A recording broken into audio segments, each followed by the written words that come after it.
It's actually going to be a Wednesday. You'll find that out in a sec. Ike, how you feeling, brother? Brother Spike, I feel pretty good. Happy Wednesday. Jackie Baseball, listen. I know as we watch the Dodgers mow through the Milwaukee Brewers, we want to tell ourselves we put up a valiant effort. I say crap to all that. Crap. No coping. Yes. Holla at your boy. It's not what you said in the meeting. Yeah. At all. Loser energy over there. First off, it makes you feel 100 times better.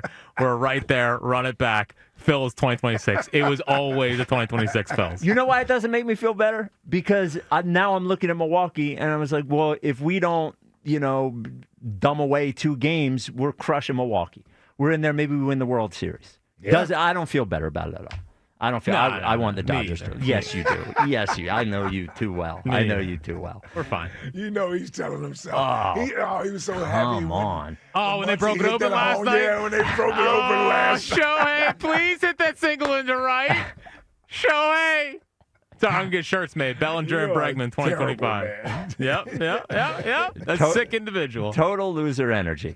Big show as it always is at 3 o'clock. Speaking of the Phils, Larry Anderson will join us one last time for this season to wrap up to wrap up the Phils 2025 season. Flyers in 50 with Broads at 3:30. Now that we actually have Flyers to talk about. So the rumor is Broads hit me with his damn stick too. Oh yeah, he's here. He's dangerous. Well, whoa, yeah. Not that stick. He always rub my stick. Yeah, he has a stick with him. Yeah, you might want to. Well, he walks around the stick all the time. I don't think you guys are helping each other. I think you should hold on to that. Actually, he's always just got a stick. There it is. He's holding on to it. Yep. Baldy joins us at 4, and the new Eagles Inside of the Year Power Rankings at 4:30. But we do start the show off. It is I say it's Wednesday, every Wednesday, but Carson hasn't played here in a number of years. But there is the possibility that Carson Wentz will start against the Eagles on Sunday. So given that we have spent so many days talking about how bad the Eagles offense is, I thought we could talk a little bit about Carson. Because Carson is a really interesting figure in the history of Philadelphia sports. We have a bunch of players that have stories that are unlike any others. Nick Foles' story is unlike any other. Even Michael Vick's story here, is a story of redemption. Carson's story is different. And I think since there's been enough time, he's been on a few different teams, I think it's a good time to look back, talk about how we felt then, how we feel now, if you're rooting for him. Because Carson had that great season in 2017, was part of the Eagles winning their first Super Bowl. Would have, as we've heard, would have won the MVP if he didn't get hurt. Yep. But then after that, it became complicated. It became complicated for a lot of reasons. It became complicated because Nick Foles was just here.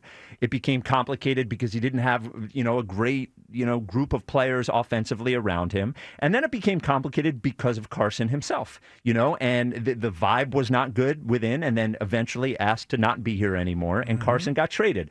And I think there was a time where at that point, if you had asked people, how do you feel about Carson? People were like, get him out of here. I hope he doesn't ever succeed. But now he's been humbled. He's been on a few different teams. So I'll start with you, Ike. Here's what I want to know. 215-592-9494 is, when you look back on it, do you think more about the great 2017 season? Do you think more about how it ended? And are you rooting for him now? Are you rooting for him? Are you rooting against him? Are you ambivalent, about how he does? Yeah. When you look back on it, what do you think most about the Carson era? And then what do you think now? Well, let me just say, as the president of the LTBB, I'm hoping that was a rhetorical question. That's a nonsense question. No, I know how you feel. I'll always root for the guy. Yep. As long as he's not playing the Eagles. Okay. Yeah. You're not rooting for him. I've always stuck to that. I'm happy he's still in the league. I'm happy he's getting another opportunity.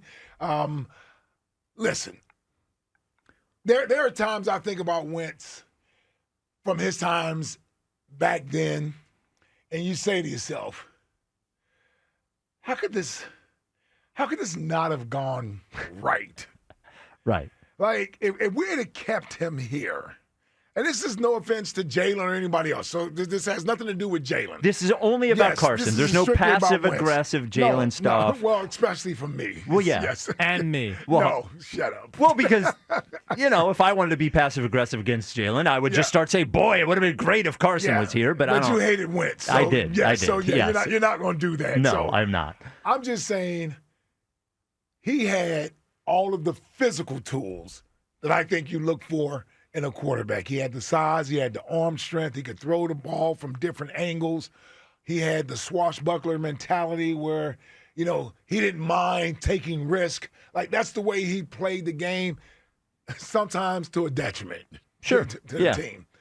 And obviously the 2017 season, the first Super Bowl championship ever, that doesn't happen. That story will never be told without Carson Wentz being a part of the story. So he's a part of Eagles history. Yep. He's a part of Eagles history. I just wish it had ended better.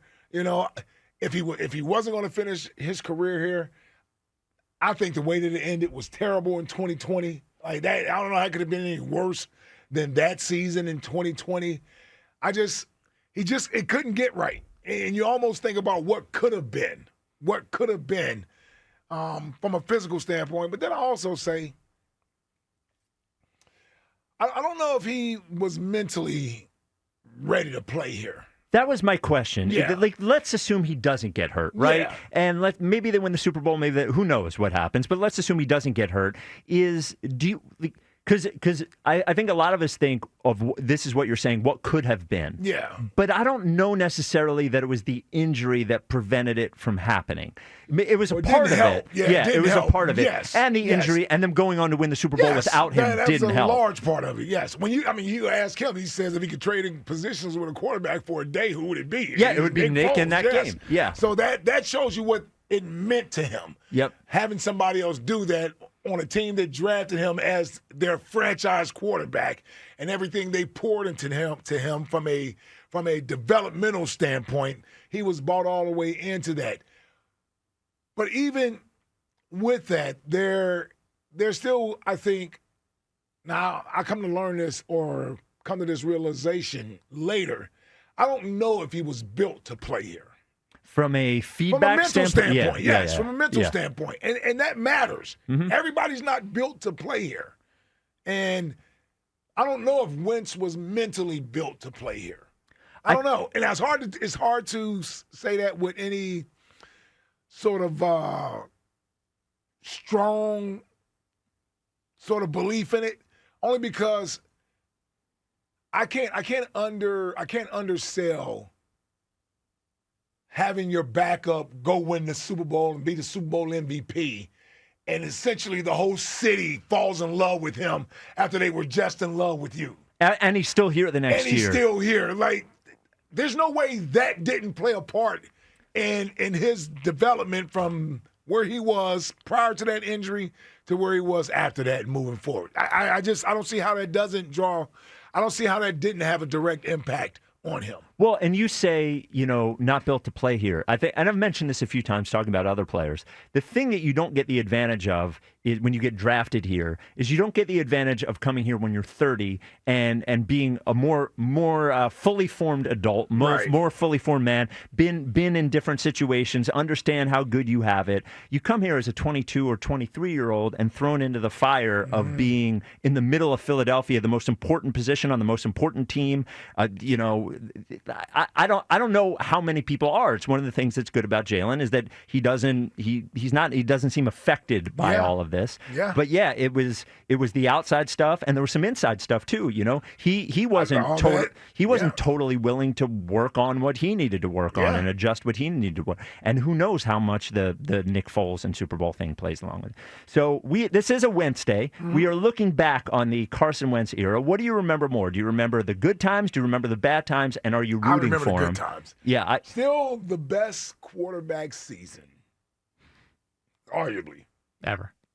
Well, for the history Eagles. For the Eagles. Yeah, I picked the Vic season, but like I said, it's arguably. Yes, it's arguably the best individual quarterback season. 215-592-9494. McNabb's 04 was pretty damn good. Was pretty damn good. Jack well, yeah, what's you're happening? still I rooting. mean, that was 32 touchdowns in basically 14 games. Yeah. You're rooting. You're still rooting. You Do you kidding still me? believe? Do I still believe in Carson? Absolutely not. Okay. But no, Carson. I hope he comes back and has a good career. Like I'm rooting for Carson. Yeah. I don't really have the ill will towards him. Of course, at the end I want him gone just like everyone else. But that was what it was. I definitely look back and I think about the 2017 season, and I think we had Josh Allen before Josh Allen, and I actually look at it more disappointing than anything. Because I think we had it. We had the big armed quarterback that could stand the pressure and run around and make magical plays, and it just crap fired, you know. So crap fired. Crap fired. Yeah, That's not a that word? is. Boy, Meant to you say are. backfired? Are you built for this? Not just like Are Carson. you built for this city? Markel Fritz. Crap fired? But he was the best. Yeah. All right.